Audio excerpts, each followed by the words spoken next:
క్రికెట్లో నిలకడ అనేది చాలా ముఖ్యం. ఒకప్పుడు ముఖ్యంగా 1990స్‌లో మనం చూస్తున్నాం.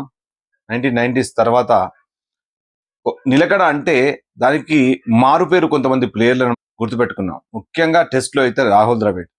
వన్ డే టీ20లో అయితే సచిన్ టెండూల్కర్. అలాగే సచిన్ టెండూల్కర్ కూడా ఫెయిల్యూర్స్ ఉన్నాయి. అలా అని అతను కంటిన్యూయస్‌గా అతను కూడా స్ట్రగుల్ కాకుండా ఆడాడా? లేదు. ఎన్నోసార్లు ఇబ్బంది పడ్డాడు. టెన్నిస్ ఎల్బోతోటి అటు ఫిట్నెస్ సమస్యలతో ఇబ్బంది పడ్డాడు. ఆ తర్వాత రాహుల్ ద్రవిడ్ అయితే 10,000 రన్లు వన్డేలో చేశాడు. కానీ అతను ఎప్పుడు కూడా వన్డే ప్లేయర్గా ముద్ర పడలేదు. కానీ స్థిరంగా ఆడడంలో మాత్రం అతను నెంబర్ 1.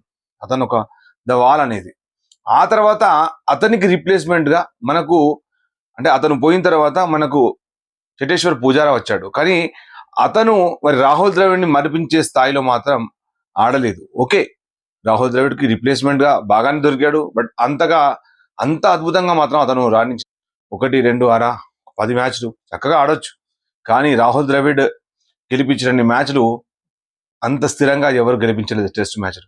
ఆ తర్వాత సచిన్ టెండూల్కర్ అటు వన్డేలు ఇంట బయట అద్భుతంగా ఆడాడు. ఆ తర్వాత మనం టెస్టుల్లో నమ్మకం అనే ఒక పదానికి సరైన పర్యాయ పదం వివిఎస్ లక్ష్మణ్. అతను ఎన్ని మార్లు అతను సెలెక్షన్ కమిటీ అతనికి ఇబ్బంది పెట్టారు. సో వన్డే వరల్డ్ కప్లో అతను ఆడతారని అందరూ అనుకున్నారు. కానీ అతను వన్డేలో స్ట్రైక్ రేట్ విషయం లోపల మరి ఏదో పొరపడ్డట్టున్నారు, అతన్ని పక్కకు పెట్టారు. ఆ తర్వాత మనం చూసాం అతను కొన్ని రోజుల తర్వాత వన్డే ఆడలేదు, ఓన్లీ టెస్ట్ మ్యాచ్ మాత్రమే ఆడాడు. సో ఇప్పుడు చూస్తుంటే అంటే వైభవ్ సూర్యవంశీ, ఇషాన్ కిషన్, అభిషేక్ శర్మ, అలాగే శుభ్మన్ గిల్, అలాగే చాలా మంది ప్లేయర్ ఇప్పుడే చూస్తున్నాం మనం, ప్రియాంష్ ఆర్య, అలాగే రిజ్వీ, అలాగే ముకుల్ చౌదరి, వీళ్ళందరూ కూడా అంటే వీళ్ళందరినీ చూస్తున్నాం. ఇక్కడ వీళ్ళందరి లోపల ఒక ప్రాబ్లం ఏంటంటే ముఖ్యంగా టీ20 లోపల చాలా కష్టమైనది ఏంటంటే అందరికీ బ్యాటింగ్ ఇమీడియట్గా దొరకదు. సో ఇప్పుడు ముకుల్కి ఒకసారి అదృష్టం దొరికింది, బ్యాటింగ్ వచ్చింది, నిరూపించుకున్నాడు, ఒకసారి ఒక హీరో అయిపోయినాడు. ఆ తర్వాత మీకు ఇషాన్ కిషన్ అట్లాంటి ప్లేయర్ని చూసాం, ఒక సిరీస్లో అద్భుతంగా ఆడారు. మరి వరల్డ్ కప్లో 1-2 మ్యాచ్లు ఆడాడు. ఆ తర్వాత అభిషేక్ శర్మ గురించి చూసాం. ఇప్పుడు ఒక విధంగా చూస్తే అభిషేక్ శర్మ స్థిరంగానే రాణిస్తున్నాడు అనుకోవాలి. చాలా జీరోకు అవుట్ అయ్యాడు.